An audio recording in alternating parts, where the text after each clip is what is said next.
All right, so we're changing the air filter on the 2019 Ford Fusion. This one is a hybrid. Like everything we do, we video it while we're doing it, and we bring you guys along to give people a quick walkthrough and how-to on how it's done, how to do it. So we're gonna go ahead and get the air filter swapped out on this one. This is gonna take T25 bit, so we're gonna use that real quick. I always recommend putting it down on the lowest setting. You might have to crank it up to take them out, but especially when you're putting it back in, if you're not using like a manual.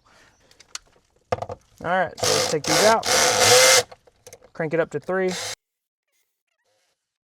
All right. This should just lift right up.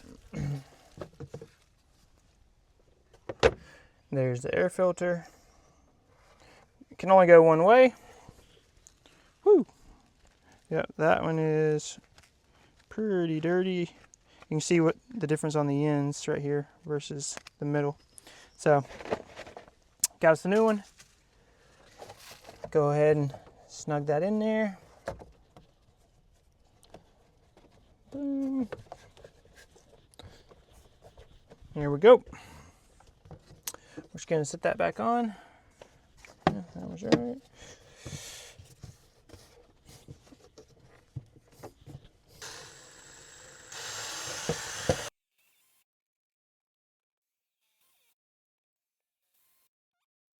All right, we got the screws back in. Good to go, super simple and easy. We're about to do the cabin air filter next, so if you need that, that'll be a link to a video. It's a little more involved and takes a little longer than this one. This one's thankfully pretty simple and easy. Make sure you like and subscribe. Appreciate you watching. Thanks so much.